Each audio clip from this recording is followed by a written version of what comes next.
Well, it hasn't happened in 36 years, and now all of Westminster seems to be dreading its return. No, not bell-bottoms, but a hung Parliament. Hi, I'm Justin Guest. Welcome to the Government Department Hot Seat. With us to discuss this very historic possibility is Professor Patrick Dunleavy. Thanks very much for being here, Professor. Thanks for inviting me. All right, well, let's get started. How exactly would a hung Parliament affect the day-to-day politics of Westminster? Well, Britain's in a kind of long-running, protracted transition from the old two and a half parties, Labour, Tory, plus the Liberals, to essentially a multi-party system. In every region of the country now there are 5 or 6 parties that are really strongly in contention. We're like a kind of modern, standard European liberal democracy in terms of votes. But when you come to the Parliament itself, we're not like that at all. Most of these parties are not represented. BNP, UKIP, Greens, they've got representation elsewhere but not in Westminster. So the elites here are in a kind of denial, particularly the Conservative and Labour elites. They keep trying to pretend that there's a two-party contest.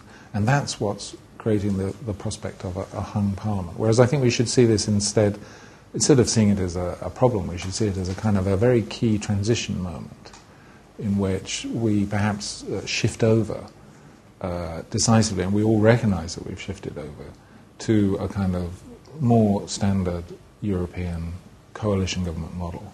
And I'm myself hopeful that there will be a hung Parliament, because I think it reflects what the public really wants, and that in this hung Parliament we would actually see the first peacetime coalition, formal peacetime coalition for a real, 4-year period. And that would be a big step forward, I think. Now, that said, the rhetoric coming from the parties and the candidates themselves has certainly been anti-hung Parliament, certainly for obvious reasons. It wouldn't be in their interest. Do you think that that resonates with the British people? No. There was a recent poll just the other day which showed that 44% of people think a hung Parliament is a good idea, and the remainder are divided, sort of slightly less want a Conservative government, slightly less want a Labour government. So there's no reason to suppose that British voters don't know exactly what they're doing. And I think the old rhetoric which says you've got to choose me, and if you don't choose me, you'll get him, people are rejecting that. Now, as it has been since 1974, since the last time there was a hung Parliament, maybe you can remind everyone, how do you think this will affect the everyday lives of British people and their civic life? Well, I think the old thing people used to worry about a lot was you have a hung Parliament, the financial markets sell the pound, and then you can't go abroad because your holidays become vastly too expensive, that kind of stuff. Or, if you're paying mortgages overseas or whatever, making payments, then your bills change. I'm hoping that the markets have had enough time to discount for all these effects, and I'm hoping also that the markets will have better political intelligence and recognise that, coalition governments and hung parliaments are the sort of pervasive norm for European governments. And this isn't something unusual.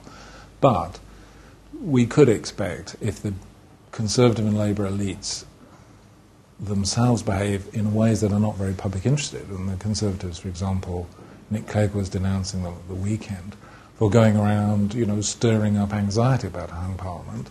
And I agree with him. I mean, it's just flatly against national interest to pretend that this is going to be some dreadful and difficult conjecture. It just means that political elites who don't want to negotiate with somebody else will have to negotiate with somebody else. So now, certainly there's some contingency planning amongst the parties.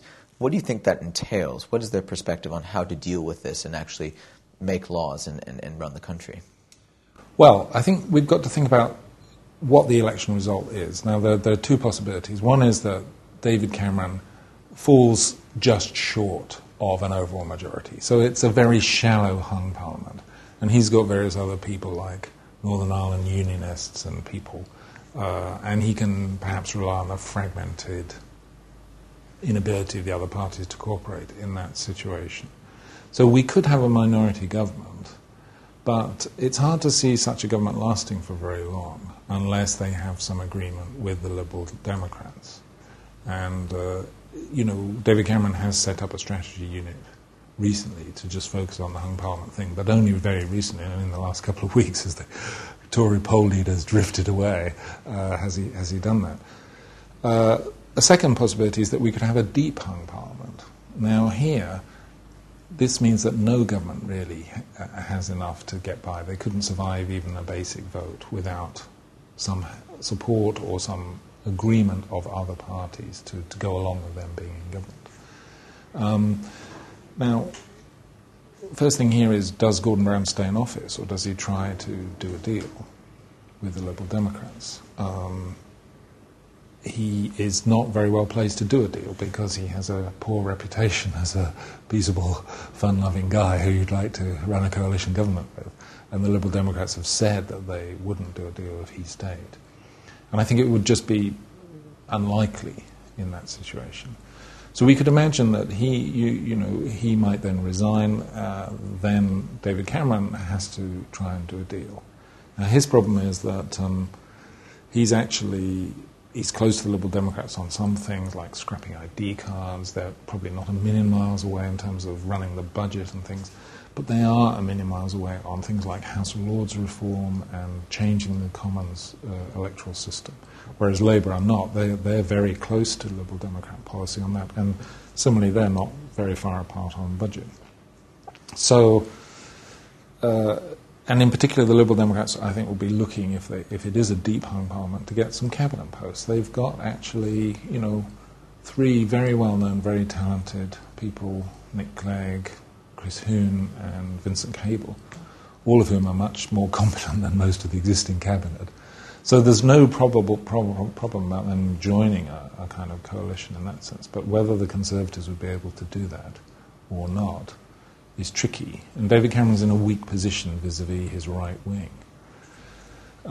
So that would be a very difficult thing. And, he may prefer to try and just run a minority government for a few months and then try and call another general election and hope that by then the wind of change was with him.